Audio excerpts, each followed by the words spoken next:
Yes let's start. TTA Bhagalpur आप सभी मित्रगणों का हार्दिक अभिनंदन। आज ईवीएस मैराथन की कक्षा में आगे कक्षा को जारी रखते हैं। इससे पहले आप जो है डालेंगे CTET Bhagalpur EVS marathon part 1, part 2, part 3, part 4 इस प्रकार करके आ जाएगा। देखते हैं सांपों के बारे में तथ्य। सांप के दांत होते तो नुकीले हैं, पर वह अपने शिकार को चबाकर नहीं खाता बल्कि पूरा निगल जाता है। हमारे देश में केवल 4 प्रकार के जहरीले सांप पाए जाते हैं: नाग, करैत, दुबैया, अफाई। नाग, करैत, दुबैया, अफाई। ये नाग वही किंग कोबरा है, किंग कोबरा। करैत तो आप जानते ही हैं, करैत कॉमन करैत, और दुबैया आपका रसल वाइपर, रसल वाइपर, और अफाई saw scaled viper, saw scaled viper. और ये दुबैया, इसकी अंग्रेजी याद रख लें, रसल वाइपर, रसल वाइपर। तो 4 ही प्रकार के सांप पाए जाएंगे जहरीले, इतनी बातें याद रखेंगे। कोबरा सांप घोंसला बनाता है। कोबरा क्या बनाता है? घोंसला बनाता है। अजगर सबसे लंबा जीव है, इसकी लंबाई 30 फीट तक हो सकती है। मे भी सांप के जहर से दवा तैयार की जाती है। दवा बोले तो एंटीडोट, सीरम। जैसे किसी ने सांप ने काट लिया तो फिर सांपों का ही जहर उसको दिया जाता है, इंजेक्शन, प्रतिकारक, प्रतिविश्लेषी, तो सीरम कहा जाता है। यह दवा जिला अस्पताल में प्राप्त होती है। किसी को सांप काट ले तो उपचार के इस्तेमाल की जाती है। यह रेंग कर चलते हैं। सांप क्या रेंग कर चलते हैं। इनके दांत होते हैं परंतु ये भोजन को पूरा निगल जाते हैं। इनके कान नहीं होते, सांपों के कान नहीं होते। ये जमीन पर केवल वाइब्रेशन को महसूस करते हैं। ये मांसाहारी होते हैं। ये अपने 2 खोखले दांतों का प्रयोग जहर निकालने के लिए करते हैं। जैसे किसी व्यक्ति को काट लिया सांप, तो इनकी जो विष थैलियां हैं, सांपों के दांत को क्या कहते हैं? विष दंत कहते हैं, फैंस, FANGS, फैंस, विष दंत, विष दंत कहा जाता है। ठीक, तो इनके काटने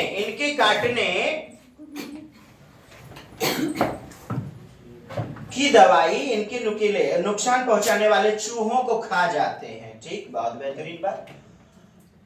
तो दोस्त, ये वाइब्रेशन को इनकी त्वचा और इनकी जीवा जो होती है वो काफी ज्यादा संवेदनशील होती है, सेंसिटिव होती है। तो ऐसा नहीं कि जीभ को निकाला तो वो कंपन को सुनने की कोशिश करता है, कंपन को महसूस करने की कोशिश करता है। जैसे बीन बजाता है कोई सपेड़ा, तो इस प्रकार कंपन तरंग धैर्य जो है ना उत्पन्न करता है, तो वह भी अपने माथे को हिलाता है। लाठी यदि पटकिएगा इस साइड तो सांप उस साइड भागता है, दूसरी तरफ। ऐसा थोड़े लाठी की तरफ भी भागता है तो बचिए, आपका जो है ना बहुत लंबा उम्र होने वाला है। तो कंपन महसूस करते हैं, याद रखें। चलिए मित्रों, सांपों को भी जो है ना किसानों का मित्र कहा जाता है। हालांकि सबसे अच्छा मित्र ना केचुए को कहा जाता है, केचुआ, अर्थवॉर्म, अर्थवॉर्म। उसके बाद यदि ऑप्शन में आपका सांप दिया गया तो सांप मार दीजिएगा। सांप, चूहे जो है ना, चूहे बिल बना देते हैं खेत में। गेहूं एकदम जो है ना फसल को भीतर तरिया लेगा, तो सांप उसके बिल में घुस के हपक के खा लेता है। यह सब गप है, इसीलिए मित्र कहलाएंगे। ये देखिए सपुआ, हाँ देखिए लिए है। चलिए ठीक है, बहुत अच्छी बात है। आइए किंग कोबरा देख लेते हैं।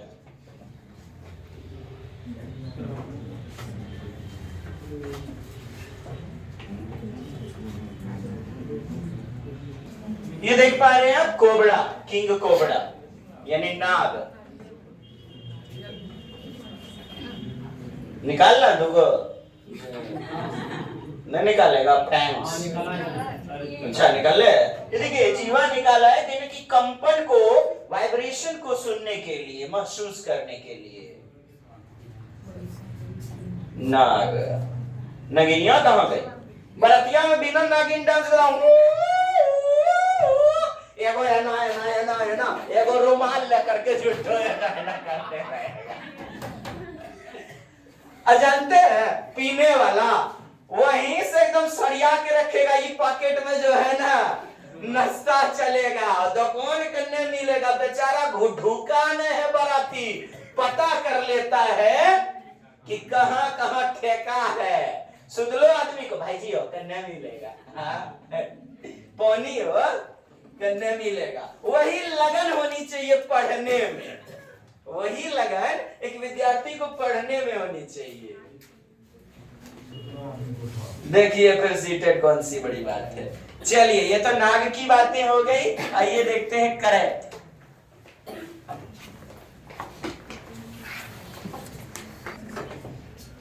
करैत अत्यंत विषैला सांप होता है। सबसे खतरनाक 4 सांपों में जो है ना एक है। ये सांप ज्यादातर रात में निकलते हैं। करैत देख पा रहे हैं आप? करैत, करैतो कॉमन करैत।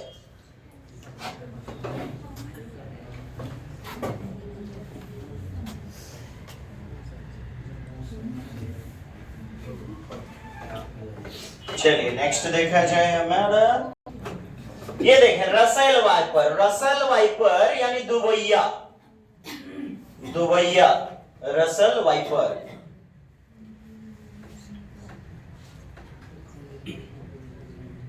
रसेल वाइपर स्नेक,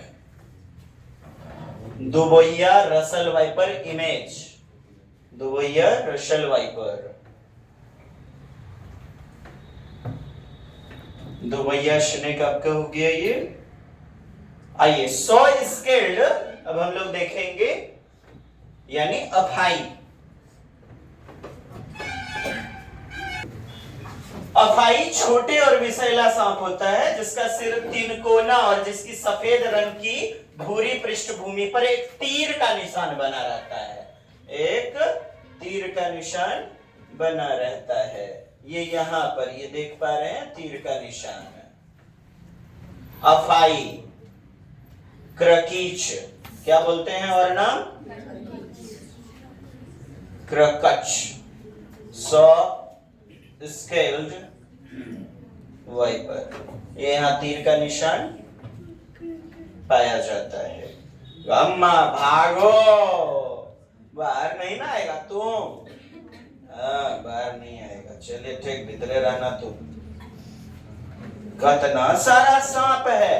एक क्वेश्चन आपका आता है राजस्थान, यानी कि क्या कहा जाता है? कालबेलिया। सांपों को पकड़ने वाले, सांपों को बच्चों की तरह पालन पोषण करते हैं, उनका जीविका उसी से प्राप्त होता है। तो कालबेलिया समाज राजस्थान का। और कालबेलिया नागिन डांस जैसा होता है, उस डांस को भी कहते हैं कालबेलिया। हाँ शादी विवाह में देखे हैं। चलिए बहुत अच्छी बात, आप लोग भी देखे हैं ना। हाँ, और शादी विवाह में जो है ना, बैटरी के विवाह में बटरा वगैरह तो गिफ्ट वगैरह के रूप में सांप ही दिए जाते हैं। चलिए आगे बढ़ते हैं। आइए गिलहरी। गिलहरी के दांत हमेशा बढ़ते रहते हैं, इसी कारण से ना वो कुतरते रहते हैं, दांत को घिसते रहते हैं। इन्हें चीजों को दांतों से काटना और कुतरना पड़ता है, ताकि किस कारण से दांत बढ़ते रहते हैं। नहीं जैसे बच्चा का भी दांत निकलता होगा तो आप कहते हैं दांत सब सब करे होते हैं, यार ले ना ऐसे दांत पीसा है, ताकि इनके दांत घिसते रहे। चूहे और गिलहरी हमेशा चीजों को काटते कुतरते रहते हैं ताकि उनके दांत न बढ़ें। इन दोनों में सबसे बेहतरीन वाला कुतरने वाला ना, सबसे ज्यादा जो दांत बढ़ेगा वो गिलहरी का। तो आपको दोनों यदि ऑप्शन में दिए रहे तो गिलहरी मारिए, अदरवाइज गिलहरी और चूहा दोनों हो जाएगा। जिराफ, यह बहुत ही कम सोता है, एक दिन में सिर्फ 2 घंटे। यह पृथ्वी का सबसे ऊंचा जानवर है। इसकी ऊंचाई लगभग 5 मीटर तक होती है, 5 मीटर। इसकी आयु लगभग 25 साल होती है। एक दिन में एक बड़ा जिराफ लगभग 45 किलो पत्तियां और घास खा जाता है।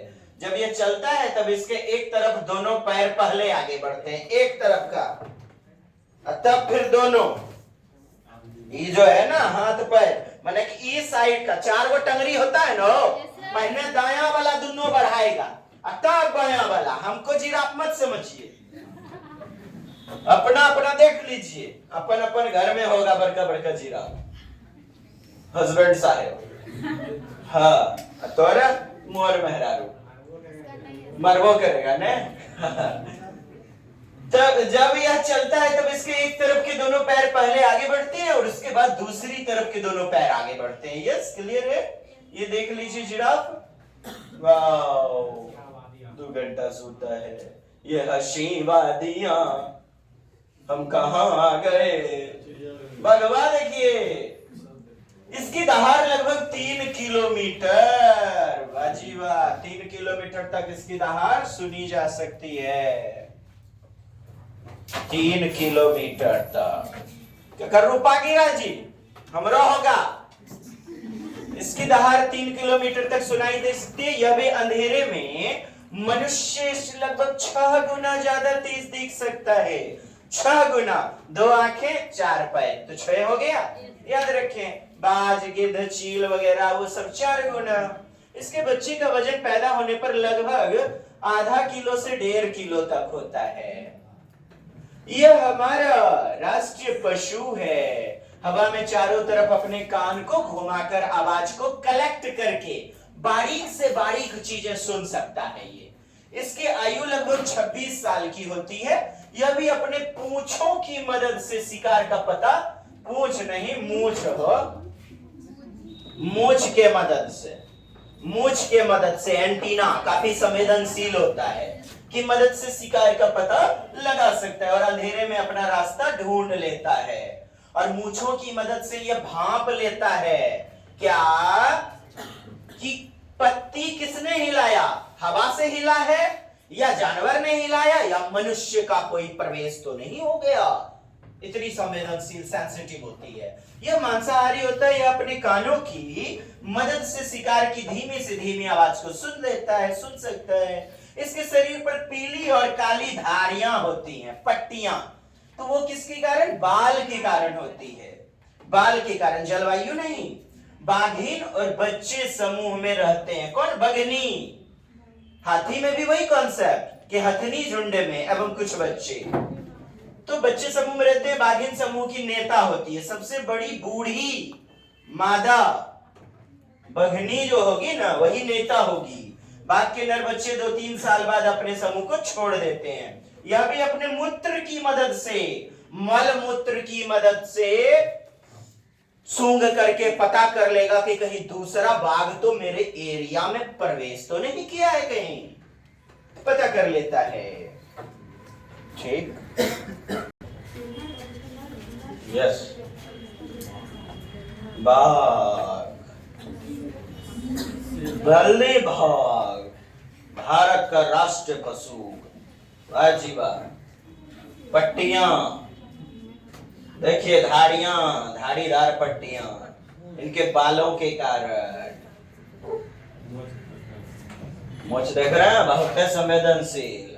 कान को ऐसे जो है ना रोटेट, मतलब बोले तो कलेक्ट, ऐसे ऐसे मोड़ सिकोड़ सकता है चारों दिशा में घुमा करके आवाज को कलेक्ट करने के लिए।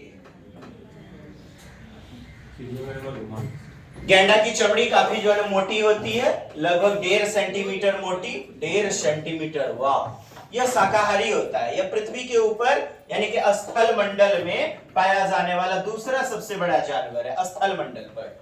इसकी आयु लगभग 50 साल की होती है। इसके सींग इसके नाक के ऊपर होते हैं। इसके नाक के ऊपर होते हैं इसके सींग। ये देखिए, एक सिंगी गैंडा के लिए कौन सा राष्ट्रीय वन्य जीव? असम। असम का काजीरंगा। असम का काजीरंगा। देखिए नाक के ऊपर एक सिंगी गैंडा। इसमें क्या 2 सींग है? बाजीबा 2 सिंगी भी। तो 1 सींग वाला भी हो सकता है और 2 सींग वाला भी। इसका वजन 1 टन यानी 1000 केजी। 1 टन, 1 क्विंटल में 100 केजी और 1 टन में 1000 केजी। ठीक। आइए चिंपांजी, चिंपांजी सबसे होशियार जानवर माना जाता है। जैसे चिंपांजी, वनमानुष, कौन? सुल्तान। किसने किया था प्रयोग? कोहलर ने इनसाइट थ्योरी दिया था, सूझ एवं अंतर्दृष्टि का सिद्धांत। ये समूह में रहते हैं जिसमें 30 से लेकर 80 सदस्य हो सकते हैं। समूह का मुखिया सबसे बड़ा नर होता है। चिंपांजी में नर आ गया। चलो यहाँ तो पितृ सत्तात्मक समाज आया। इसकी आयु 50 साल तक होती है। सर्वाहारी बोले तो ओमनीवोरस होते हैं। बाहर नहीं निकलना, तो भीतरे रहना। हाथी, इसके बच्चे का वजन लगभग 2 क्विंटल, 1.5 से 2 क्विंटल। कितना मारिएगा उत्तर में? 1.5 से 2 क्विंटल, 1.5 से 2 क्विंटल होता है वजन। और पत्तियां कितना खाएगा? तो 100 से 150 केजी, यानी 1 से 1.5 क्विंटल, 1 से 1.5 क्विंटल लगभग जो है ना 2 क्विंटल, 1.5 से 2 क्विंटल, 1.5 से 2 बोले तो 150 केजी से 200 केजी याद रखें लगभग मिलेगा। इसका दिमाग काफी बड़ा होता है। एक दिन में एक बड़ा हाथी लगभग 100 किलो, बोले तो ऑप्शन में मिलेगा 100 से 150 केजी। सही मानिएगा, 200 नहीं सही होगा। तो पत्ते और टहनियां, झाड़ियां खाते हैं। ये शाकाहारी होते हैं, हर्बीवोरस। ये पृथ्वी के ऊपर स्थल मंडल में पाया जाने वाला सबसे बड़ा जानवर है। दूसरा बड़ा आपने गैंडा देखा था, स्तनपायी के रूप में तो आप जानते ही हैं। हाथी बहुत कम सोते हैं, लगभग 2 से 4 घंटे, लगभग 2 से 4 घंटे। इसकी आयु लगभग 70 साल की होती है। लगभग दे दिया है, तो थोड़ा सा आगे पीछे डिफर किया जा सकता है। इसका रंग काला होता है, काला होता है, और कुछ अफ्रीकन हाथी दूसरे कलर के भी हो सकते हैं, व्हाइट कलर भी इत्यादि। अपने शरीर को ठंडा रखने के लिए वह पानी और कीचड़ में खेलता है। हथनियों और हथनियां और बच्चे समूह में रहते हैं। एक समूह में लगभग 10 से 12 जानवर, 10 से 12 हथनियां, 10 से 12 हथनियां एवं कुछ बच्चे। बच्चों की संख्या पूछी जाए तो एनसीईआरटी में कुछ दिया गया है, कुछ बच्चे। सबसे बुजुर्ग हथनी जो होती है ना, समूह की लीडर होगी, बड़की माए बनेगी एकदम, चौधरानी। हाथी के नर बच्चे 14-15 साल की उम्र में झुंड छोड़ देते हैं। कब? 14-15। कहां जाते हैं? अपन जोर जनानी तलाश करने, मैंने घोर बसाने हो। गाना भी गाता होगा, हमने घर छोड़ा है, लुतनी का कपार फोड़ा है। लुतनी जी को है तो गोरा लगते हैं, कॉमन नाम उनका प्रयोग किए हैं। तो 2-4 कट्ठा हमारे जोत नहीं दिए हैं कि तोरे नाम ले रहे हैं। इन्हें कलम कर दीजिएगा। अपने समूह को छोड़ देते हैं 14-15 वर्ष में नर वाले बच्चे। हाथी के कान बहुत बड़े होते हैं, हवा करने में भी प्रयोग करेगा। यह सुनने के अलावा अपने कानों से हवा भी कर लेते हैं। यस, आइए 50 पैसे में टिकट कटाइए। हाथी देखिए, हाथी। आइए, आपके सामने हाथी महोदय प्रस्तुत हो रहे हैं। इसका गजदंत कहाँ गया? खेले दिया हो, आइवरी डुप्लीकेट आती है। गजदंत के कारण हाथी को मार दिया जाता है, उनके दांतों के कारण में, है ना। जैसे विलुप्त क्यों हो रहे हैं जानवर, ये चैप्टर भी आपका है। आइए, स्लॉथ, यह रात्रिचर है और दिन में सोता है लगभग 18 घंटे। ये देखिए, एक्यूरेट तो 17 घंटा सोता है। ये देखिए स्लॉथ, सबसे आलसी जानवर, सबसे आलसी प्राणी स्लॉथ।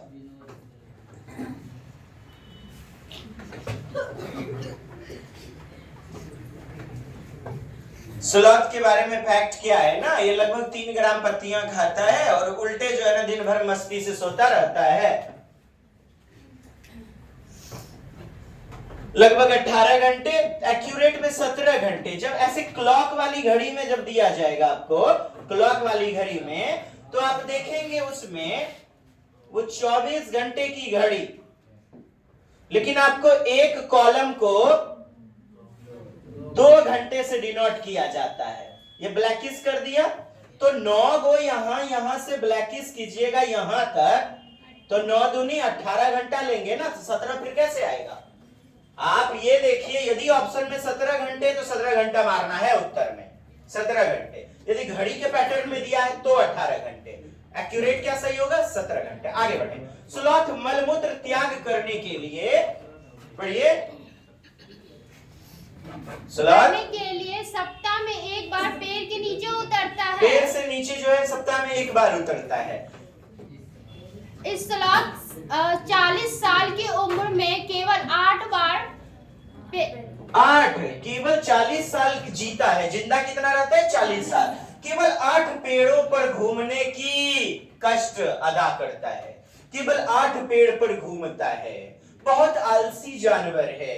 यह भालू जैसा दिखता है लेकिन भालू नहीं है। यह पेड़ों पर उल्टा लटक कर मस्ती से सोता है लगभग 17 घंटे।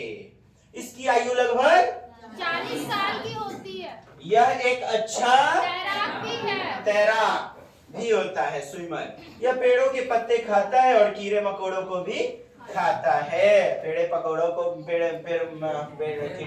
भी खाता है, पेड़ के पत्तों को भी खाता है। विशेषतः आप मानिएगा कि ये पेड़ के पत्तों को खाता है। तो आप देखें, एक पेड़ पर 5 वर्ष से लग जाते हैं। पूरा पत्ता जब तक नहीं खाएगा दूसरे पेड़ पर नहीं जाएगा।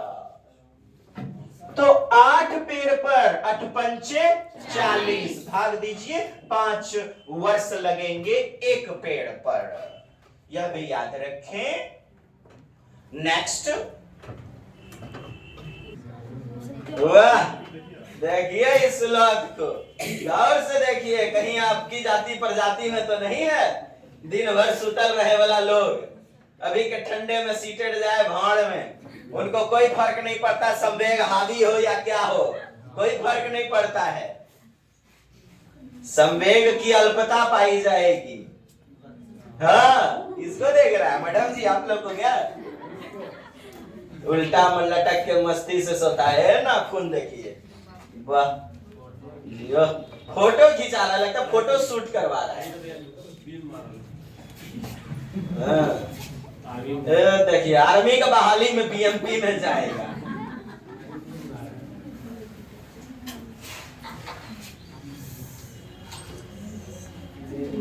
देखिए, एसीएस होता है उल्टा मस्ती से लटक के।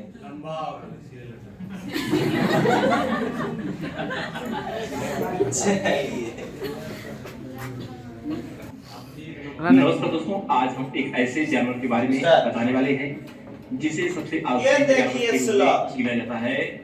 कई हजार साल पहले हमारी धरती भयानक और हिंसक जानवरों से भरी पड़ी थी। चारों तरफ डायनासोर और उनके ही जैसे कई विशाल जानवर का राज था। उसी समय आज से 10 लाख साल पहले आज के आधुनिक स्लॉथ के पूर्वज भी इस धरती पर मौजूद थे, जिसको जायंट ग्राउंड स्लॉथ कहा जाता था। जायंट ग्राउंड स्लॉथ का कद लगभग हाथी के आकार जितना बड़ा हुआ करता था। आज के दौर में पाए जाने वाले स्लॉथ को हम सभी ने जरूर देखा होगा। आज पूरी दुनिया में स्लॉथ की करीब 6 जीवित प्रजातियां मौजूद है, जो एक डाल से दूसरी डाल पर कूदने में माहिर होते हैं। इन स्लॉथ को बहुत ही आलसी प्राणी कहा जाता है। तो चलिए जानते हैं स्लॉथ के बारे में कुछ रोचक और मजेदार बातें। स्लॉथ एक छोटा और मध्यम आकार का स्तनधारी प्राणी है जो हमेशा पेड़ की डाल पर लटके रहते हैं। आज स्लॉथ पूरी दुनिया में सिर्फ दक्षिण और मध्य अमेरिका के जंगलों में पाया जाता है। स्लॉथ अपने जीवन का ज्यादातर समय ऊंचे पेड़ की डालियों पर ही बिताता है और वो सिर्फ तभी नीचे आता है जब उसको मल त्याग करना होता है। हमारे दिमाग में एक सवाल जरूर आता होगा कि आखिर वो इतना समय पेड़ पर ही क्यों बिताता है। कि पंजे में लंबे और मुड़े हुए नाखून होते हैं, जिनके कारण वो जमीन पर तेज भाग नहीं सकता और शिकार हो जाने का खतरा रहता है। अपनी गति के कारण कोई बड़ा जानवर उसका शिकार ना कर ले, इसी कारण से वो ज्यादातर समय पेड़ पर ही रहता है और वहीं पर अपना भोजन करता है। स्लॉथ पेड़ की पत्तियों को अपने आहार में शामिल करता है। खास बात तो यह है कि वो एक बार में 30 ग्राम से ज्यादा पत्तियां नहीं खा सकता और इसको बचाने में स्लॉथ को लगभग 30 दिन का समय लगता है। स्लॉथ अपने जीवन का 90% भाग पेड़ पर उल्टा लटक कर ही बिता देता है। स्लॉथ एक शाकाहारी जीव है। स्लॉथ का वजन करीब 4 किलोग्राम के आसपास होता है। स्लॉथ की गिनती दुनिया में मौजूद सबसे ज्यादा आलसी जीव में होती है। सलाद की जमीन पर चलने की ज्यादातर स्पीड 3 मीटर प्रति मिनट होती है। सलाद अपने सिर को 270 डिग्री तक घुमा सकता है। सलाद पेड़ पर लटकते हुए ही सो जाते हैं और दिन में 15 से 20 घंटे तक सोते रहते हैं और रात के वक्त टहलने के लिए निकलते हैं, पर वो बिना जरूरत पेड़ से नीचे नहीं उतरते। ज्यादातर सलाद का शिकार तभी होता है जब वो मल त्याग करने के लिए पेड़ से नीचे उतरते हैं, क्योंकि वो तेज गति से भाग नहीं सकते। सलाद के दुश्मन में सांप, जगुआर, शिकारी पंछी और अन्य जंगली बिल्लियां शामिल हैं। वैसे तो सलाद का जीवन 30 से 40 साल का होता था, लेकिन आज लगभग 40% सलाद को इंसान सेल्फी लेने के लिए पकड़ ले जाते हैं, जिनके कारण उनका जीवन सिर्फ 6 महीने ही रहा है। यदि ऐसा ही चलता रहा तो एक दिन सलाद की प्रजातियां इस धरती से विलुप्त हो जाएंगी। दोस्तों, अगर आपको यह वीडियो अच्छा लगा हो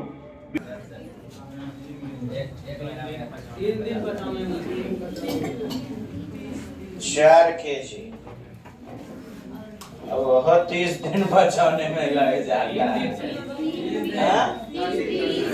देखा मित्रों, आपने देखा मित्रों, 30 ग्राम पत्तियां जो है ना खाता है, 30 ग्राम एक बार में, और उसको भी पचाने में ना 30 दिन का समय लग जाता है। 4 केजी का लगभग वजन होता है इसका। ये शाकाहारी होता है, मैमल्स यानी स्तनधारी होता है, शरीर पर बाल भी, कान भी, तो वैसे जो है ना स्तनधारी होंगे। जैसे कि मनुष्य का उदाहरण लिया जाए, भाई साहब जैसे अमर, आपने बोलिएगा। अच्छा चलिए ठीक है। हाँ।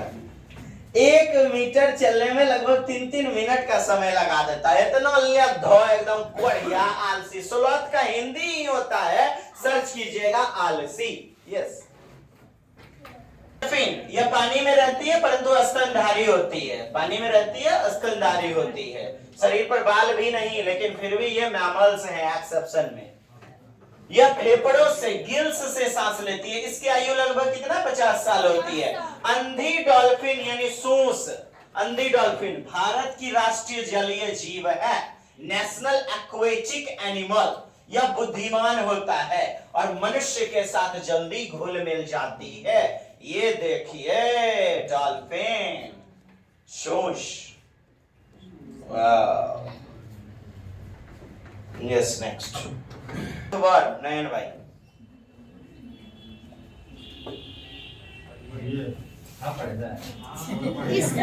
होती है 8 साल जिंदा रह जाता है। वाह, इसकी लंबाई 14 इंच तक हो सकती है।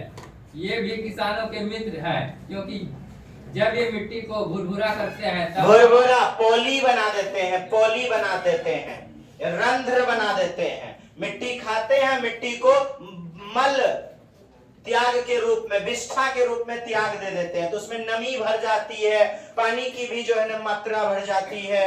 जब हवा उसमें चली जाती है, उनके रंध्र जाती है, जो फसलों के लिए लाभदायक होती है। यह भी रेंग कर चलने वाला रेप्टाइल। ये भूरे रंग का होता है, भूरे रंग का। ये बारिश के मौसम में जमीन पर आ जाते हैं। बारिश में जमीन पर, अब बारिश खत्म, नीचे तरिया जाएगा। ये मिट्टी खाते हैं और जमीन को भुरभुरा कर देते हैं। भुरभुरा यानी पोली बना देते हैं। जमीन को क्या बना देते हैं? पोली। ये देखें केचुआ, हरी खाद में भी प्रयोग किया जाता है।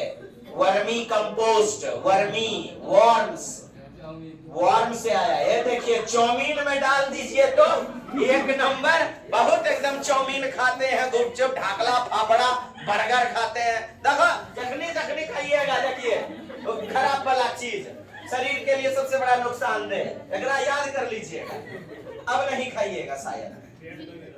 भारतीय चीज खाइए, चना मूंग खाइए, शक्कर खाइए, नहीं खाना है। देखिए पेंगुइन, बढ़िया रंजीता मैडम जी, पेंगुइन यह बर्फीले इलाकों में पाया जाता है। बर्फीले इलाके में ये ना अंडा देता है। ओविपोरस, विवोपोरस, ओविपोरस होता है। यह न उड़ने वाला पक्षी होता है पेंगुइन। यह पानी में तैर सकता है। नर पेंगुइन अंडे की देखभाल करते हैं। ये देखिए पेंगुइन, ध्रुवीय, ये पोलर बियर ये तो है नहीं, ये तो पेंगुइन है ना, पेंगुइन। बर्फीले प्रदेशों में पाया जाता है। मुख्यतः कहाँ पाए जाएंगे? बर्फीले प्रदेश में। और भारत के असम यानी असम है ना। कुछ लोग अभी तक सोच रहे हैं भारत के असम में पाया जाता है। श्री सीताराम हनुमान जी महाराज कहां से कहां जा चुके हैं, और से देखिए फोटो वीडियो दिखला दीजिए। ट्रेन पे ऊँग रहा था बुढ़ाओ ऐसा। हम कहीं छोटा बच्चा हाईवे नहीं किया, नहीं तो पाव रोटी खिलवा देते हैं उसको, पीला पीला टोस्ट। आइए पढ़ते हैं। बांस लकड़ी के बने हुए घर। पढ़िए जी रंजीता मैडम। भारत के असम जैसे राज्य जहाँ बारिश बहुत होती है, वहाँ इस प्रकार के घर पाए जाते हैं। ये जमीन से 10-12 फुट ऊंचे। कितने फुट ऊंचे? बांस के मजबूत खंभों पर, क्योंकि नीचे बाढ़ वगैरह आ जाएगा तो 10-12 फीट, यानी कमरे के आकार का। कमरा का आकार कितना होता है? 10-12 फीट। 10-12 फीट 3.5 से 4 मीटर, 3.5 मीटर से 4 मीटर मजबूत खंभों पर बनाए जाते हैं, ताकि बाढ़ आने पर घर को कोई नुकसान ना हो। इस प्रकार के घर उस क्षेत्र में बनाए जाते हैं जहाँ बहुत बारिश होती है। इस तरह के घरों का फर्श लकड़ी का बना हुआ होता है और छत घास फूस की बनी हुई होती है। छत जो है ना घास फूस की बनी होती है। घरों का फर्श जो होता है ना, फर्श वो लकड़ी का बना हुआ होता है फर्श, और छत जो है ना घास फूस की होती है। ये देख लेंगे, फर्स्ट है फर्श होगा। देखिए दोस्त, ले जाइए। ये देखिए नीचे जो है ना 10-12 फीट बांसों का ये बना, बांस का कटिया देख रहे हैं कितना बेहतरीन। ये देखिए लकड़ी की छतें, लकड़ी के फर्श, लकड़ी की छतें, तो लकड़ी का ही बनाया जाएगा। हाँ नयन जी बनाए हुए हैं। आइए पत्थर या लकड़ी के घर की तरफ चलते हैं जी। इस तरह के घरों फर्श लकड़ी का बना हुआ होता है और छत घास फूस की बनी हुई होती है। पत्थर और लकड़ी के घर मनाली और लेह लद्दाख में पाए जाते हैं। मनाली के घरों की छत ढालू होती है और तो घरों की फर्श लकड़ी का बना हुआ होता है और छत भी जो है ना लकड़ी का ही बना होता है। लकड़ी का बना हुआ होता है छत भी। और कैसा होता है दोस्त? तो ढालू होता है। मनाली में जो है ना हिमाचल प्रदेश, वहां ढालू पाया जाएगा, और जबकि लद्दाख में समतल पाया जाएगा। और ढालू वाला आपका जम्मू कश्मीर में भी पाया जाएगा, लेकिन जम्मू कश्मीर में क्या होगा ना 2 तल्ला होगा, और 2 तल्ला आपका समतल वाला लद्दाख में, और 1 तल्ला मनाली में ढालू वाला। पत्थर और लकड़ी के घर जो है ना मनाली और लेह लद्दाख में भी पाए जाते हैं। मनाली हिमाचल प्रदेश के घरों की छतें ढालू होती हैं। कैसी होती है? स्लोपिंग, ढालू, स्लोपिंग वाला। और लद्दाख के घरों की छतें समतल प्लेन होती हैं, प्लेन। यह बड़ा अंतर पाया जाता है दोनों घरों में। लद्दाख के घरों में निचली मंजिल में कोई भी खिड़की नहीं होती है। निचली मंजिल का इस्तेमाल सामान, माल रखने के लिए, जानवर रखने के लिए करते हैं। चांगथांग जनजाति को रखने के लिए किया जाता है। लद्दाख के लोग घर की छतों का इस्तेमाल अपनी फसल या घर की चीजें जैसे सीताफल, उपला, अनाज, मिर्च, अचार आदि सुखाने के लिए करते हैं। कुछ सुखाने के लिए करते हैं। इस प्रकार के घर पहाड़ी इलाकों में बनाए जाते हैं। इन इलाकों में बारिश भी होती है और बर्फ भी पड़ती है, बर्फबारी, सफेद रेगिस्तान भी कहा जाता है। इन घरों की छत ढलवा होती है ताकि बारिश का पानी या बर्फ नीचे गिर जाए। तो ढलवा कहाँ पाया जाएगा? एक तो जम्मू कश्मीर में और दूसरा हिमाचल प्रदेश में ढलवा। कहीं कहीं छत समतल भी होती है, कहीं कहीं, लेकिन जो ज्यादातर होता है आप उसको ना लीजिएगा उत्तर के रूप में। अब देखें, पत्थरों के घर पर चूने की पुताई होती है ताकि कीड़े ना आए। पत्थरों के घर पर चूने की पुताई। ये घर 1 मंजिले होते हैं या फिर 2 मंजिले। एक घर एक मंजिले हिमाचल प्रदेश में, 2 मंजिले आपके जम्मू कश्मीर और लद्दाख में। अभी तो हमने बोला ही था।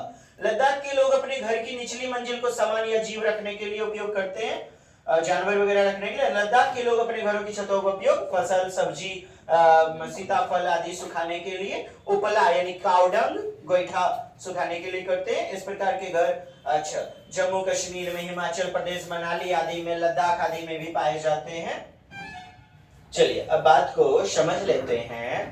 जैसे आपने देखा, यस, जैसे आपने देखा ढलवा छतें पत्थर को काट करके, जैसे ये एक पत्थर हो गया, एक पत्थर, और उसी फिर दूसरा पत्थर को काट के पत्थर के ऊपर पत्थर रख करके घर बनाए जाते हैं। पत्थर को काट के पत्थर के ऊपर पत्थर रख के लद्दाख में समतल घरें, समतल, और लकड़ी का ही फर्श बनाया जाएगा, लकड़ी का ही छत बनाया जाएगा। निचले मंजिल में कोई खिड़की नहीं होगा, ऊपरे में पाया जाएगा खिड़की। हाँ, ये जालीदार खिड़की देख रहे हैं, ऊपर में, नीचे नहीं पाया जाएगा। जब जब ठंडा पड़ने लगेगा तो ये फिर नीचे उतर जाएंगे, जानवरों और सामान के साथ रहने लगेंगे। और जब धूप का समय आएगा तो ये ऊपरी मंजिल पर आ जाएंगे, अपने छतों पर अचार, मुरब्बा, सीताफल, उपला वगैरह सुखाएंगे।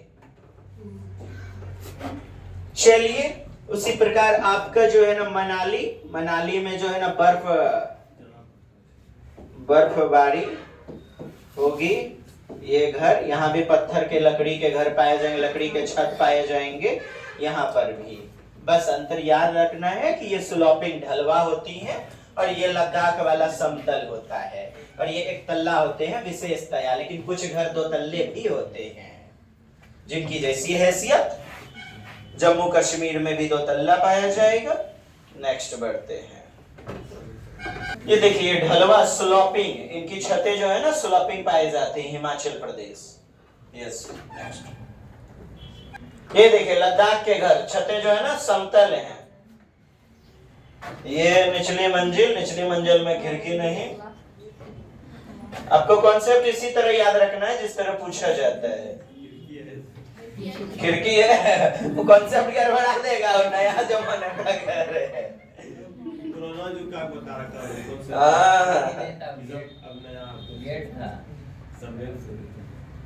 समतल छतें देखिए, खाली खिड़की मत देख लीजिएगा।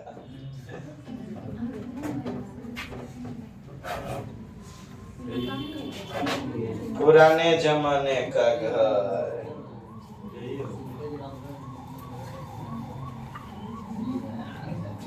अस्सलाम वालेकुम भाईजान, और सब खैरियत? अल्लाह ताला का नूर है ना।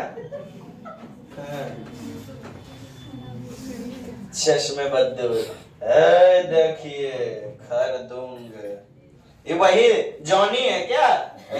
लोन मोटरसाइकिल से दीपक जॉनी। कौन जॉनी था?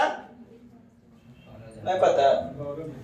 गौरव जॉनी, लोनर मोटरसाइकिल से जो प्रवेश किया था। क्या बात है। चलिए नेक्स्ट बढ़ते हैं। ये देखिए कश्मीर के घर, ढालू छतें हैं ना, यहाँ पर भी 2 तल्ला मकान लगभग पाया जाएंगे, अधिकांशतः ढालू होंगी। छतें जो है ना स्लोपिंग होगी, स्लोपिंग छतें। देखिए ढालू छतें पाई जाती हैं, जबकि समतल आपका लद्दाख में पाया जाएगा। ढालू छतें, ढालू। हाँ, तोरे घरों के स्वर्ग है। ये देखिए ढालू। चलिए आगे बढ़े। मिट्टी के घर, पढ़िएगा। मिट्टी के घर राजस्थान में पाए जाते हैं ना। मिट्टी के घर भारत में, हाँ, मिट्टी के घर भारत में राजस्थान में पाए जाते हैं। मिट्टी के घर गांव में या अत्यधिक गर्मी होती है, जहाँ पर अत्यधिक गर्मी होती है ना, तो वहाँ पर जो है ना पाया जाएगा आपका विशेषतया। जी, मिट्टी के घरों की मोटी दीवारें बनाई जाती हैं जिससे गर्मी कम लगती है। यह घर राजस्थान में पाए जाते हैं जिनकी छत कटीली झाड़ियों का इस्तेमाल किया जाता है। छत जो है कटीली झाड़ियाँ का इस्तेमाल, और दीवारों दीवारों को गोबर से लिपा जाता है ताकि कीड़े ना लगे। क्या ना लगे? ऐसा नहीं कि चिकना वगैरह, कीड़े ना लगे, पानी से बचे या बचा रहे। देखते होंगे सरब जाता होगा, मिट्टी का घर सरबता है, यानी कि रेस्पिरेट होता है, पानी वगैरह छोड़ता होगा, तो पानी से बचाया जा सके, कीड़े मकोड़े ना लगे, जिससे जल रोधी कहते हैं। मिट्टी के घर प्रायः गांवों में, गर्मीले प्रदेशों में, खासतौर पे गांवों में मिट्टी के घर उन जगहों पर भी पाए जाते हैं जहां गर्मी ज्यादा पड़ती है, जैसे राजस्थान। इन घरों की दीवारें मोटी होती हैं ताकि गर्मी अंदर ना जा सके। इन घरों की छतें झाड़ियों या छप्पर की बनी होती हैं। कुछ घरों के छत में नीम या कीकर की लकड़ी का प्रयोग किया जाता है ताकि कीड़े न लगे। इन घरों को समय समय पर लिपा जाता है ताकि मिट्टी टूटे नहीं। इन घरों को फर्श को गोबर से लिपा जाता है ताकि कीड़े न आए। मिट्टी को मजबूत बनाने के लिए उसमें भूसा मिलाया जाता है। भूसा मिलाया जाता है, मिट्टी को मजबूत बनाने के लिए उसमें भूसा मिला दिया जाता है। ठीक, मिट्टी के घर तो नानी जी का घर है। देखिए बोलते हैं नानी के घर, नानी सुनता था हमारे मिट्टी के घर। छतें जो है ना ऊपर में, चलिए देखें, ये राजस्थान बेचारा ऊंट रेगिस्तान का जहाज, इसमें वसा कुबड़ में भरेगा फैट, ऐसा नहीं कि पानी स्टोर कर लेता है। हाँ, दही ले लो, दही। चलिए ठीक है। अच्छा, दड़की माई कहाँ से है? उत्तर प्रदेश से, राजस्थान के अलवर जिले से। याद आया कुछ? राजस्थान के अलवर जिले से। नेक्स्ट, बर्फ का घर, इग्लू या एस्किमो शिकारियों का। एस्किमो जनजाति।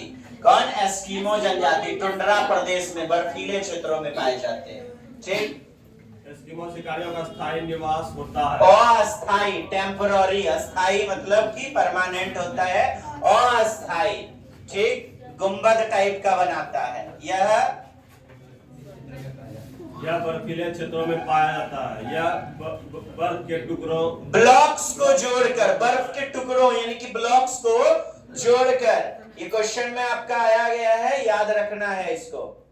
ब्लॉक्स, बर्फ के टुकड़ों को जोड़ करके, और दो तह वाले जोड़कर बनाया जाता है। इग्लू के घरों में बर्फ की दोहरी, कैसी दोहरी दीवारों का इस्तेमाल किया जाता है ताकि अंदर की गर्मी अंदर और बाहर की ठंड रह सके। बाहर की ठंड बाहर, जैसे गर्म है भीतर में तो बाहर है ठंडी हवा, ठंडी हवा मोटी होगी, तो मोटी हवा, मोटका आदमी पतरका गर्म हवा को निकलने ही नहीं देगा। इस प्रकार हमेशा गर्म हवा बनी रहेगी।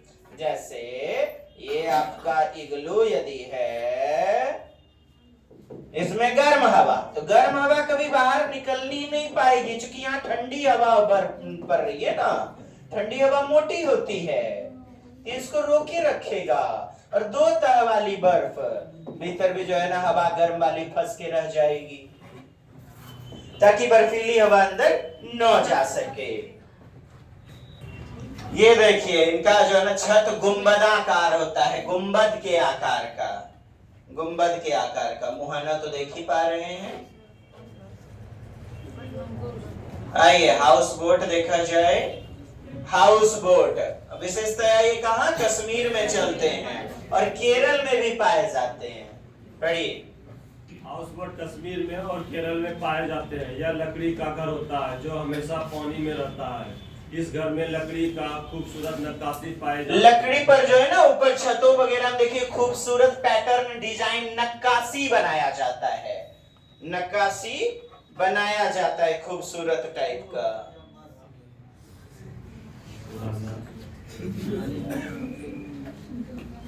लगभग जो है ना 80 फीट तक पाया जाता है, डिजाइन बनाया जाता है। 80 फीट तक लंबा होता है ये, 80 फुट तक, और 8 से 9 फुट चौड़ा लंबे होते हैं। कश्मीर के हाउस बोट की छतों पर लकड़ी की नक्काशी पाई जाती है लकड़ी की बेहतरीन जो है ना लकड़ी का भी नक्काशी किया जाता है। लकड़ी से लकड़ी जोड़ करके, जैसे पलंग दीवान में आपने देखा होगा, जिससे खत्म बंद कहा जाता है। जिसे क्या कहते हैं? खत्म बंदी, खत्म बंद डिजाइन को। ये टूरिस्ट पर्यटकों के लिए आकर्षक होते हैं, रहने का साधन होता है। डल झील, डल लेक में कश्मीर में विशेषतया, और केरल में भी चलते हैं। और देखें तस्वीरें,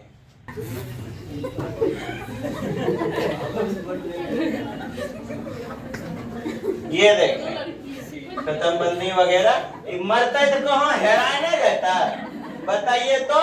ये जो है टाइटैनिक फिल्म का दृश्य दिखा रहा है, एकदम उड़े वाला। टाइटैनिक फिल्म क्या लिखा था? जेम्स ने लिखा था। हाँ, अभी अवतार फिल्म भी जो बनेले है। ये देखिए, तोरा बड़ा तकलीफ है।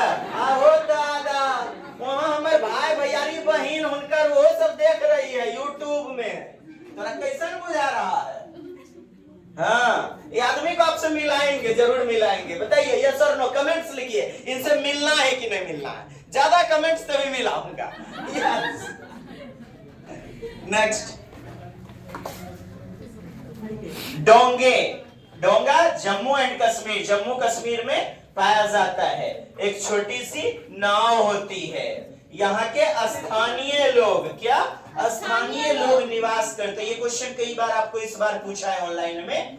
स्थानीय लोग यानी चाचा, बड़का बाबू, बड़की माँ, सब जो है ना रहता है आपस में। 3 4 5 को क्वार्टर टाइप का देखे होंगे, फोटो दिखा देते हैं। इसमें भी कमरे बने होते हैं। और ऐसी नावें डल झील के आसपास पाई जाती है। डल लेक जो कि कश्मीर में होती है। तो डोंगा विशेषतया आपसे पूछा जाए तो कश्मीर में। डोंगा क्वार्टर टाइप का, एक क्वार्टर, डॉट क्वार्टर, यानी स्थानीय लोग, परिवार के सदस्य लोग रहते हैं। डोंगा ये तो बेचारा लगता है भौंस गया है, चल गया, तैयार गया, डूब गया है। वाह है, देखिए घर में एसी भी लगेले है, एयर कंडीशन। CFC गैस नहीं निकलेगा, क्लोरोफ्लोरोकार्बन। बताइए, ये देखिए घर कितने एकदम जो डोंगा क्वार्टर। ये देखिए, ये बुझाता है कपड़ा नुंगा पहले ले। चलिए आगे देखिए, डोंगे। ये देखिए, ये डोंगा है, क्वार्टर, 2 क्वार्टर, 3 क्वार्टर है, डोंगा वगैरह। चलिए, ये देखिए शिकारा। अरे शिकारा,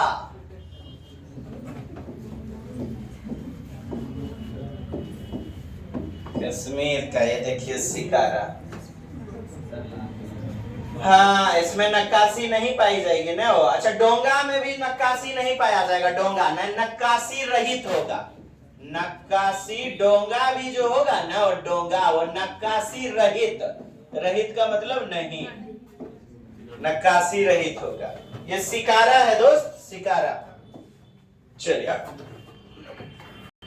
राज्य 28 राज्य हैं और 8 केंद्र शासित प्रदेश हैं। 28 राज्य और 8 जो है केंद्र शासित प्रदेश हैं। ये देखिए 8 केंद्र शासित यूनियन टेरिटरीज हैं। ठीक है, जो राज्य होते हैं ना, मुख्यमंत्री वगैरह वहां होता है। और आपका जो है केंद्र शासित प्रदेश में राज्यपाल राष्ट्रपति का मुखौटा के रूप में कार्य करता है। अर्थात राज्यपाल, मुख्यमंत्री नहीं, लेकिन दिल्ली वगैरह अपवाद के रूप में, चंडीगढ़ वगैरह अपवाद के रूप में, उनकी अलग अलग राजधानियां हैं। 26 नवंबर 1949 को संविधान बनकर तैयार हुआ और 26 जनवरी 1950 को भारत का संविधान लागू हुआ था। स्टेट रीऑर्गेनाइजेशन एक्ट 1956 के तहत भारत के राज्य भाषाई आधार पर बांटे गए थे। किस आधार पर? भाषाई आधार पर। किसी भी देश की बाउंड्री को भारत में मिलाकर उस पर कब्जा कर सकता है इत्यादि। वर्तमान भारत में 28 राज्य अलग अलग करके राज्य राजधानियां वगैरह, आप देखें इसके राज्य राजधानियां को भी याद करना चाहे तो कर सकते हैं, देखते जाएं।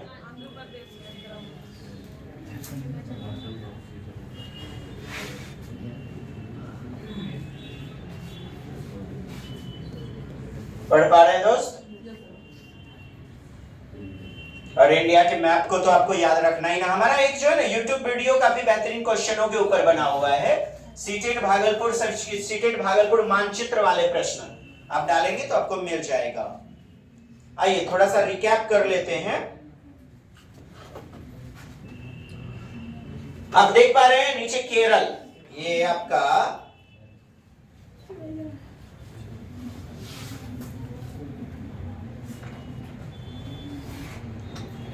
केरल, इधर क्या है, केरल आपका दिया गया है। तमिलनाडु देख पा रहे हैं, तमिलनाडु। अब तमिलनाडु जो है ये आपका क्या है, अरब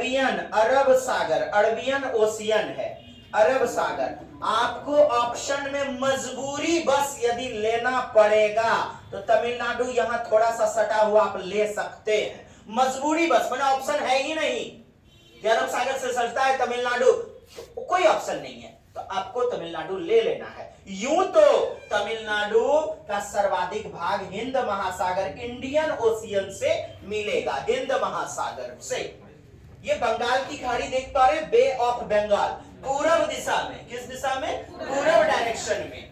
इधर आपका ईस्ट है, ये क्या है, ईस्ट, और ये आपका नॉर्थ, और ये साउथ है, निचली एरिया, और ये आपका जिधर गुजरात है वो आपका वेस्ट है, पश्चिम, और जिधर पश्चिम बंगाल है, वेस्ट बंगाल, वो पूर्व एरिया है, पूर्वी भाग है दोस्त, पूर्वी भाग। आइए केरल, कर्नाटक देख रहे हैं, कर्नाटक किससे किससे सटा हुआ है, तो कर्नाटक तमिलनाडु से सटा है, आंध्र प्रदेश तेलंगाना से सटा हुआ है। अच्छा, कर्नाटक के बाद आपका गोवा है, तो गोवा किससे सटा हुआ है, मुंबई से और कर्नाटक से, मुंबई कर्नाटक। इसी में पूछ ले कोस्टल एरिया, तटीय भाग, किससे, अरब सागर से सटा हुआ, तो देख लें अरब सागर से सटा हुआ तटीय भाग। राजस्थान थोड़े सटा हुआ है, देखिए तो अरब सागर यहां तक खत्म, ये पानी वाला ब्लू, तो राजस्थान से नहीं सट रहा है ना जी। मध्य प्रदेश तो इधर हो गया आपका, गुजरात, हवेली, नगर, सिलवासा, दमन एंड दीव, ये देखिए दोनों मर्ज कर दिया गया, दमन एंड दीव, दादर नगर हवेली, दोनों को मर्ज मिला करके एक कर दिया गया। मुंबई किससे किससे सट रहा है, गुजरात, मध्य प्रदेश, छत्तीसगढ़, तेलंगाना। अच्छा, ये आपका मुंबई आ गई, ये गोवा भाषा भी आप देख लेंगे, गोवा में कोंकणी, उसके बाद अंग्रेजी बोली जाती है, महाराष्ट्र मराठी, गुजरात गुजराती। आपका यदि विद्यालय में ना गुजराती बच्चा कोई आ गया, देखिए बिहार पढ़ने के लिए, यहाँ बिहार है, तो आपको उसकी भी सामाजिक सांस्कृतिक पृष्ठभूमि से कुछ उदाहरण लीजिएगा, है ना, अपनाइएगा कुछ उदाहरण। यही तो प्रश्न पूछे जाते हैं, बहुभाषिकता को सुसाधित करना चाहिए, अपनाना चाहिए जी। इनकी भी भाषा को, हो सकता है बाबूजी के नौकरी था आर्मी मैन में, अब बिहार में तो ड्यूटी भागेल है, तो आपके सरकारी स्कूल में पढ़ने आ गया या उस सीबीएसई स्कूल में पढ़ने आ गया, तो उसकी भी भाषा को, मातृभाषा को, मदर टंग को सम्मान दीजिएगा। अब देखिएगा, ये यहाँ पर गुजराती, इसकी मातृभाषा क्या थी, गुजराती, और यहाँ पर भोजपुरी बिहार में, तो इसको द्वितीय भाषा के रूप में यदि इसको सीखना पड़े तो भाषाई विकास संबंधी प्रॉब्लम होगी।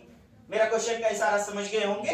राजस्थान देख पा रहे हैं आप, मध्य प्रदेश। अच्छा, आपका एक और प्रश्न ऊपर से देखिए, लद्दाख देख पा रहे हैं, ये जम्मू कश्मीर है, ये आपका जम्मू कश्मीर, ये लद्दाख। ये हिमाचल प्रदेश ना जम्मू कश्मीर से सटा है, लद्दाख से सटा है, पहला बात। अब देखिए ये हिमाचल प्रदेश किससे सटा है, पंजाब से, और साथ ही साथ हरियाणा से सटा हुआ है, उत्तराखंड से और न्यू दिल्ली से भी सटा हुआ है थोड़ा सा भाग। देखिए यहाँ देखिए नई दिल्ली से सटा हुआ है, टच कर रहा है, तो निकटवर्ती राज्य हैं। उत्तराखंड, यहां से गंगोत्री, उत्तराखंड, पत्थर वगैरह टूटेंगे, ऊपर खाबर पथरीले रास्ते बनेंगे, सुंदरलाल बहुगुना उत्तराखंड। उत्तर प्रदेश आप देख ही पा रहे हैं, पहले ये बिहार भी तो इसी का हुआ करता था। राजस्थान अभी सबसे बड़ा है और गोवा जो है ना सबसे छोटा है, गोवा। अच्छा, ये यहां से पूछे जाते हैं आपको 7 सिस्टर्स राज्य, और इसका एक छोटा भाई सिक्किम, छोटा भाई। इधर देखिए 7 सिस्टर्स, सेवन सिस्टर्स कहते कैसे याद रखते हैं? एटीएम, आना, मम्मी। एटीएम अरुणाचल प्रदेश, त्रिपुरा, मेघालय, आना। फिर से असम, असम वगैरह, ये अरुणाचल प्रदेश इसको ले लीजिए, तो इसको असम ले लीजिए, जिसको लेना है ले लीजिए। 9 से नागालैंड, आना, मम्मी। 9 से मिजोरम, 9 से मेघालय, मम्मी। 3, 4, 5 और 6, 7 ये 7 सिस्टर्स हैं। अच्छा, कर्क रेखा देखिएगा, कैंसर लाइन जो है ना यहाँ से 8 राज्यों से गुजरेगी, कर्क रेखा।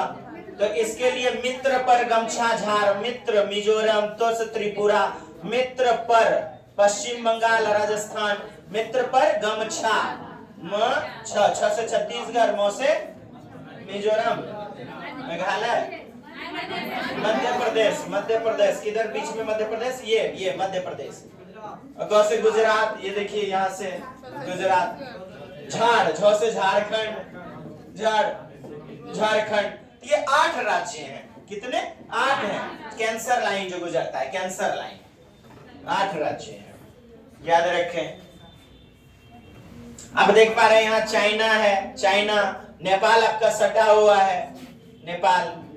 इधर आपका पाकिस्तान, अफगानिस्तान, इधर पाकिस्तान, ये देख पा रहे हैं आप। तो प्रवेश करता है इधर से, और नहीं तो प्रवेश करता है राजस्थान के थार मरुस्थल, राजस्थान, है ना। इन चीजों को याद रखें, कॉन्सेप्ट को। हमारी वो वाली वीडियो जरूर देखिएगा, सीटेट भागलपुर मानचित्र से संबंधित प्रश्न या कॉन्सेप्ट। मानचित्र डालिएगा, मिल जाए आप। ये देखिए, पाक जल डमरू मध्य, ये श्रीलंका आपका हो गया, यानी कि पाक स्ट्रेट, ये जो है ना इन दोनों को अलग करेगा। बंगाल की खाड़ी, ये देखिए, ये भारत वाला पार्ट हो गया, ये तो पाक जल डमरू मध्य इनको अलग करता है। पाक जल डमरू मध्य, पाक जल संधि।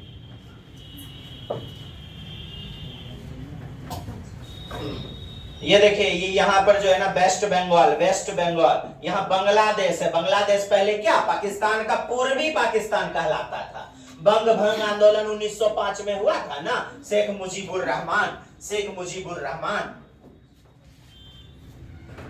ठीक, ये तो आप जानते ही हैं। चाइना 1911 में डॉक्टर सन यात सेन, बट आपको याद नहीं रखना है। नेपाल में सागर माथा कहा जाता है आपका, चोमोंग लामो। अच्छा, ये उसको जो है ना, इसमें कहां पर, तिब्बत किधर है? तिब्बत, नहीं तिब्बत, हाँ।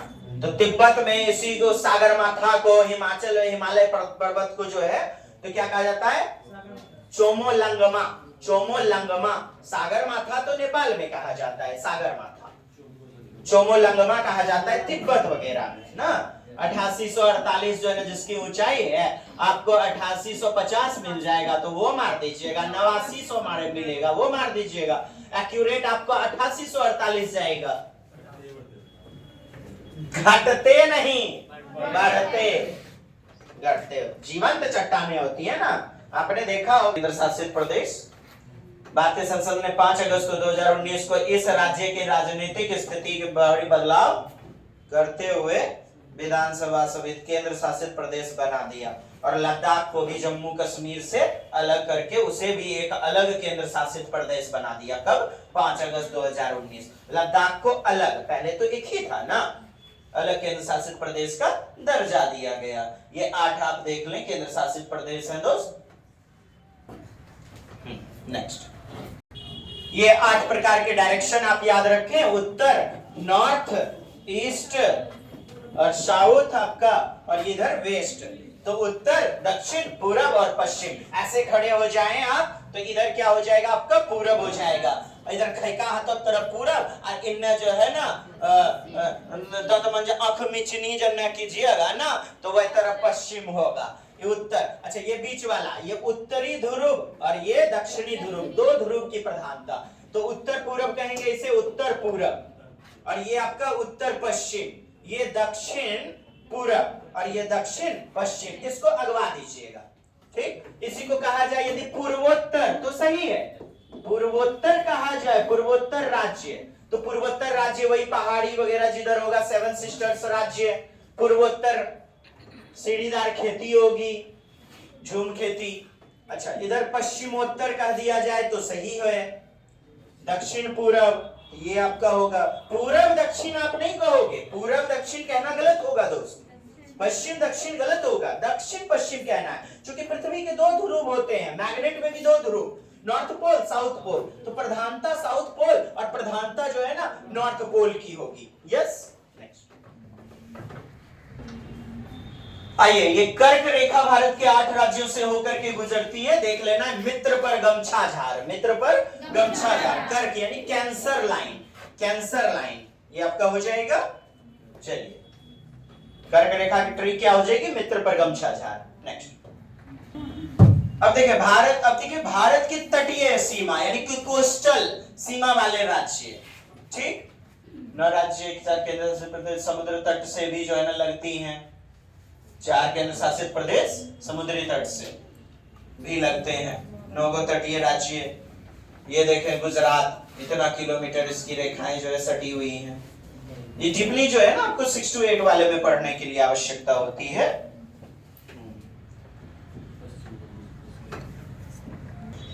ये देखिए दोस्त, आपका राजनीतिक मानचित्र नक्शा, मतलब भौगोलिक भागों के आधार पर, भूमि के आधार पर, तो अब जिस तरह याद करना है उस तरह याद कीजिए, बट कीजिए, अनिवार्य है। देख पा रहे हैं आप कवारत्ती वगैरह जो है ना, पोर्ट ब्लेयर, लक्षद्वीप। यस, तटीय केंद्र शासित प्रदेश देखें, 4 गो तटीय केंद्र शासित प्रदेश टच करते हैं, अंडमान निकोबार, लक्षद्वीप, पुदुचेरी, दमन। अब देखें, पश्चिमी तट पर 5 राज्य, पूर्वी तट पर 4। विश्व में कुल कितने महासागर हैं? कितने महासागर हैं? 7 गो महासागर हैं। सबसे बड़ा महासागर पैसिफिक ओशियन, प्रशांत महासागर, सबकी सबसे छोटा आर्कटिक। अच्छा जी, जो भी हो, तुमको तो पता है नहीं, मैं तो अनहड़वा हूँ, बैलवा हूँ। भारत में सबसे लंबे तट रेखा वाले राज्य देख लें, गुजरात, आंध्र प्रदेश। उसको पढ़ते जाए दोस्त, देख लेंगे। भारत की सबसे लंबी तट रेखा वाला केंद्र शासित प्रदेश है ना, देखें इसको। चलिए मित्रों, उम्मीद करता हूं बेहतरीन कक्षा लगी होगी। यदि लगी है तो कृपया भर पेट जो है ना अपन दुआ दे दीजिए, और नहीं तो भर पेट गरिया दीजिए, 2 में से एक कम कीजिए, लेकिन कीजिए। लाइक तनी कर न दीजिए, वो लड़की ऐसे चौंप दीजिए ना। Like share subscribe. मिलते हैं अगली दमदार कक्षा में, तब तक के लिए जय हिंद, जय भारत, वंदे मातरम।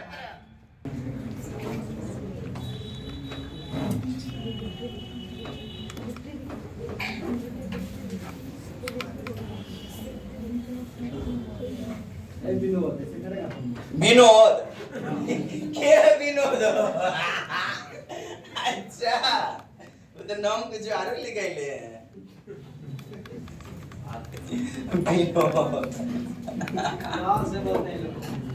नहीं, कोई दिक्कत नहीं।